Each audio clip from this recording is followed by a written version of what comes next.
बिस्मिल्लाहिर्रहमानिर्रहीम। अस्सलाम वालेकुम। क्या हाल है आप सबका? उम्मीद करती हूँ कि सब ठीक ठाक होंगे, खैरियत से होंगे और अल्लाह ताला सबको खैरियत से रखे, खुश रखे, आबाद रखे। आज की वीडियो मैंने स्टार्ट कर दी है। वीडियो पसंद आए तो प्लीज़ वीडियो को लाइक ज़रूर कर दीजिएगा और इसके साथ साथ जो लोग चैनल को अभी तक सब्सक्राइब नहीं करके वीडियो देखते वो चैनल को भी सब्सक्राइब कर लें। तो यहाँ पर लास्ट डे से पहली सहरी तक का मेरा व्लॉग है जो आपके साथ शेयर कर रही हूँ। अच्छा, ये कुछ डेकोरेशन थी जो कि मैंने लास्ट डे में ही की थी। आज मैंने डीप क्लीनिंग सबसे पहले कर ली, फिर उसके बाद थोड़ी सी रमज़ान की डेकोरेशन की जो हमारा डाइनिंग एरिया है यहाँ पर, और सारी चीज़ें मेरे पास पहले से ही मौजूद थी तो बस उनको मैंने सेट कर दिया था। और ये छोटी स्टार्स वाली लाइट थी ना, तो इस पॉट के ऊपर मैंने फ्लावर्स में लगा दी थी और बहुत ही खूबसूरत लग रही थी। अच्छा, मुझे वैसे भी लाइटिंग बहुत ज़्यादा पसंद है, लाइट्स, रोशनियाँ, और ये इस तरह की लाइटें होना तो वो और ज़्यादा अच्छी लगती हैं। तो इसको भी मैं यहाँ पर सेट कर रही थी। ये सेल्स के साथ चलती हैं। बाकी जो मेरे पास लाइट्स हैं वो बहुत अच्छी हैं और वो भी तकरीबन 2-3 साल हो गए हैं, तो इसलिए नया तो मैंने कुछ भी नहीं मंगवाया था, सारी वही चीज़ें हैं। अच्छा, यहाँ पर ये मैं रखती हूँ इसमें खजूरें डालकर लाजमी इस पॉट के अंदर, कि ना मैं बच्चों को सहरी में भी खजूर खाने को कहती हूँ और इफ़्तार में तो खाते ही हैं सब, तो इसलिए यहाँ पर ही मैं खजूरें रख देती हूँ। अच्छा, ये लालटेन भी पिछले साल की है मेरे पास, सारी चीज़ें जो है ना वो पुरानी ही हैं। और ये जो कैंडल स्टैंड है ना, ये मैंने डॉलर स्टोर से लिया था और ये 2 हैं जिनको मैंने एक करके रखा है और ये बहुत प्यारा लगता है इस तरीके से। तो बस यहाँ पर अभी ये छोटे मोटे काम थे जो कि मैंने कर लिए। ये लाइट्स थी स्टार्स वाली और ये बहुत ही अच्छी प्यारी लाइट्स हैं और ये 2-3 साल से पड़ी हुई हैं, तो इसलिए कुछ ज़्यादा लेने की ज़रूरत ही नहीं थी, सारी चीज़ें थी तो बस मैंने अभी इनको सेट कर लिया था। और इस तरह से ब्लिंक करती हुई ना बहुत प्यारी लगती हैं। पता नहीं एक अजीब सी वाइब आती है कि बड़ा एक खुशी खुशी वाला सा माहौल बन जाता है, बहुत ही अच्छा सा। रमज़ान की तो खैर अपनी वाइब होती है, अगर ये कुछ ना भी लगाएं तब भी माहौल में एक वाइब आती है रमज़ान की। लेकिन रमज़ान से पहले और ईद से पहले घर को सजाना, संवारना, साफ़ करना, ये तो हमारी रिवायत है ना। ये चीज़ें तो हम अपने बचपन से देखते चले आ रहे हैं कि घर को साफ़ सुथरा, कोने खुदरों से सफाइयाँ, पूरी डीप क्लीनिंग जो है ना वो की जाती थी। तो अब कुछ चीज़ें ऐड हो गई हैं उसमें कि कुछ डेकोरेशन की नई नई चीज़ें आ गई हैं और उनको हम लगा कर तो बस खुश हो जाते हैं। तो इसमें मेरा ख्याल है कि कोई ना तो कोई बुराई है और ना ही बहुत ही ज़्यादा एक्सपेंसिव हैं कि इन पे बहुत ज़्यादा कोई पैसा खर्च हो रहा है। एक बार आप अगर चीज़ों पे इन्वेस्ट करते हैं तो वो चलती रहती हैं, काफ़ी टाइम तक चलती हैं और फिर आप उनको हर साल इस्तेमाल कर लेते हैं। और अल्लाह ताला का जितना शुक्र अदा करें कम है कि अल्लाह ताला ने हमें ये रमज़ान देखना नसीब किया और आगे भी अल्लाह ताला पूरा माह रमज़ान हमारे लिए रहमतें, बरकतें लेकर आए और सब के लिए आसानियाँ हों। अल्लाह ताला सब की मुश्किलात भी आसान करें और जो लोग बीमार हैं उनको अल्लाह पाक शिफ़ाए कामिला अता करें। अच्छा, जो स्टार्ट के क्लिप्स थे वो मैंने आपसे शेयर किए, जो कि एक दिन पहले मैंने सारी डेकोरेशन की है और आज अभी जो मॉर्निंग है यानी कि पहली सहरी है और अभी मैं उठकर आ गई हूँ। सारी पहले तो लाइट्स ऑन करती हूँ, उसके बाद मैं नफ़िल पढ़ूँगी। और रमज़ान में अल्हम्दुलिल्लाह ये रूटीन होती है कि तहज्जुद की नमाज़ जो है ना वो पूरी प्रॉपर पढ़ी जाती है। बाकी दिनों में तो इतने कोई रेगुलर तहज्जुद की नमाज़ के लिए नहीं होते हम, लेकिन रमज़ान की ये ब्लेसिंग है कि इस मंथ में जो है वो तहज्जुद की नमाज़ पूरी प्रॉपर पढ़ती हूँ मैं अल्हम्दुलिल्लाह। तो बस मैंने नफ़िल पढ़ लिए थे, उसके बाद मैं किचन में आ गई हूँ और सबसे पहले तो मैं ये फेनियाँ बनाऊँगी।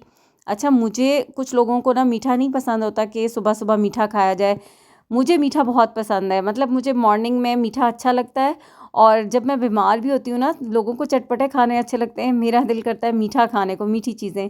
तो मैं यहाँ पर फेनियाँ बना रही हूँ और अब मुझे ये पता है कि ये शायद 1 से 2 लोग ही खाएँगे, बच्चों ने तो बिल्कुल भी नहीं खानी। अच्छा, मैंने दूध बॉयल होने के लिए रख दिया था, फिर उसमें चीनी भी डाल दी मैंने, इलायचियाँ भी डाल दी हैं और यहाँ पर कुछ बादाम मैं कट कर लूँगी। बस जल्दी जल्दी काम करूँगी सारे, क्योंकि ये वाला जो टाइम होता है ना वो बहुत मुख्तसर सा होता है और काम इसमें बहुत ज़्यादा होते हैं। बच्चों को मैं बाद में उठाऊँगी, जब ऑलमोस्ट आधी सहरी मैं बना चुकी होंगी तो तब मैं उन लोगों को जगाऊँगी, इससे पहले नहीं, क्योंकि फिर बाद में उठ के भी सबने जाना भी है, तो इसलिए उनको अभी मैं नहीं जगाऊँगी। यहाँ पर ये मेरे पास फेनियाँ थी और इनको मैंने एक बॉल के अंदर डाल दिया है। जब तक दूध बॉयल होगा तो फिर बस मैं दूध इसमें डाल दूँगी। तो ये तो बहुत ही आसान सी होती हैं, इसलिए ये कोई झटपट 1 से 2 मिनट का काम है कि बस जितनी देर में दूध ने बॉयल होना है उतनी देर में उतना ही टाइम यानी कि इसको लगेगा। तो ये तकरीबन 1.5 लीटर के करीब मैंने दूध को बॉईल कर लिया था, वो मैंने इसके अंदर डाल दिया है और बादाम मैंने काट लिए हैं, बस वो ऊपर डालूँगी। अच्छा, इसमें भी आपकी मर्ज़ी है, आप कुछ भी डाल के खा सकते हैं, चिया सीड भी डाल सकते हैं और जो भी नट्स वगैरह हों वो भी डाल सकते हैं, ऐसे भी खाएं तो ऐसे भी ठीक है। मैंने कुछ बादाम डाल दिए हैं और कुछ मेरे पास थे मेलन सीड्स, नहीं सॉरी, ये मेलन सीड नहीं थे, ये पम्पकिन सीड हैं, ये जो ग्रीन वाले होते हैं, तो ये भी इसके ऊपर मैं डाल दूँगी। काफ़ी टाइम से रखे हुए हैं और किसी चीज़ में इनका कोई इस्तेमाल ही नहीं हो रहा था, तो मैंने सोचा बस अभी इसी के ऊपर डाल देती हूँ और फेनियाँ तैयार हो गई हैं, इनको रखती हूँ। फिर उसके बाद बहुत क्विक झटपट वाली कबाब कढ़ाई बनाऊँगी, क्योंकि उसमें बिल्कुल भी टाइम नहीं लगता और कबाब तो ऑलरेडी मेरे बने हुए हैं। और बस मैंने 6 अदद लिए हैं कबाब। फिर इसमें मैंने 1 टीस्पून ही लहसुन अदरक ऑयल के अंदर डाला है, 4 टमाटर लिए हैं, इनका छिलका उतार लिया है। छिलका उतार के बस इनको काट लूँगी तो बहुत जल्दी गल भी जाएंगे और छिलका तो वैसे भी नहीं अच्छा लगता। लहसुन अदरक मैंने 1 टीस्पून ही डाला है, क्योंकि फिर कबाबों के अंदर भी है तो बहुत ही ज़्यादा तेज़ सा हो जाएगा इसका फ्लेवर। अच्छा, वैसे तो रात में ऐसे होता है कि मैं सालन बना के रख लेती हूँ, हर बार सहरी में ही इतना टाइम भी नहीं होता कि मैं बनाऊँ, लेकिन आज कुछ बना हुआ नहीं था तो इसलिए मैंने ये कबाब कढ़ाई बना ली है। या जब कुछ भी नहीं होता तो फिर मैं बना लेती हूँ। वैसे क्या होता है कि इफ़्तार के टाइम पे, जब इफ़्तार की तैयारी करते हैं ना, उसी टाइम पे मैं सालन बना लेती हूँ, चाहे कोई रात को रोटी खाए या ना खाए, या हस्बैंड ने कभी खानी हो तो फिर इसलिए उस वक्त मैं बना के रख लेती हूँ। लेकिन अभी आज रात को पता नहीं, मैंने कोई लेफ़्ट ओवर ही था हमारा सालन जो कि खाया था, तो इसलिए ऐसा कुछ था नहीं, इसलिए मैंने सोचा कि अभी बस कबाब कढ़ाई बना लेती हूँ, ये जल्दी बन भी जाती है। और इस तरह से इसको मैंने स्लाइसेस में कट कर लिया है। इनको मसाले बहुत ज़्यादा मैं नहीं डालूँगी, बस जो मसाले कबाबों के अंदर हैं वही हैं। बाकी जो हरी मिर्चें मैंने डाली हैं वो भी साबुत डाली हैं, काट के नहीं डाली कि बहुत ज़्यादा स्पाइसी ना हो। यहाँ पर सूखी मेथी थोड़ी सी डाल दी है और बिल्कुल हल्की सी थोड़ी सी मैंने काली मिर्चें सिर्फ फ्लेवर के लिए डाली हैं, बहुत ही कम डाली हैं। और बाकी गरम मसाला वगैरह कुछ भी नहीं ऐड करूँगी, क्योंकि बच्चे स्कूल कॉलेज जाएंगे और ऐसा ना होना कि फिर उनको प्यास लगे इसको खाने के बाद, तो इसलिए मैं इसको बिल्कुल लाइट से ही रखूँगी। लेकिन ये खाने में बहुत मज़े की बनती है, बहुत झट क्विक बनती है। बस अब इसको दम पे हल्की आंच पे रख दी है 5 से 10 मिनट के लिए और हमारी ये जो कबाब कढ़ाई है ये तैयार हो गई है। यहाँ पर मैं बना रही हूँ पराठे भी, साथ चाय बन रही है।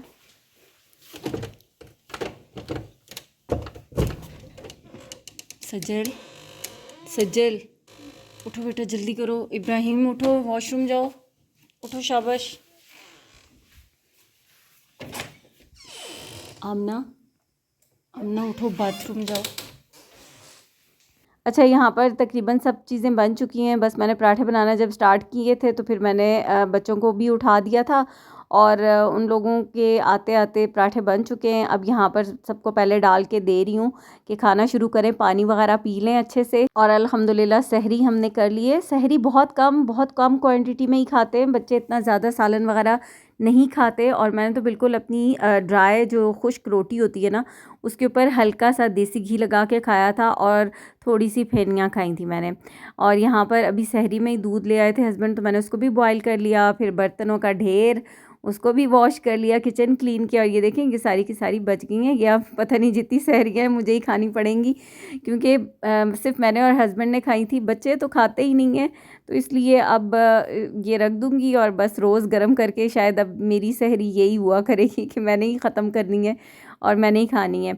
और सब ने सहरी कर ली, नमाज़ पढ़ ली बच्चे। अब जिन्होंने 1 या 2 घंटे के बाद जाना है तो वो सो गए, जिन्होंने 1 घंटे बाद जाना है वो तो स्टिल जाग रहे।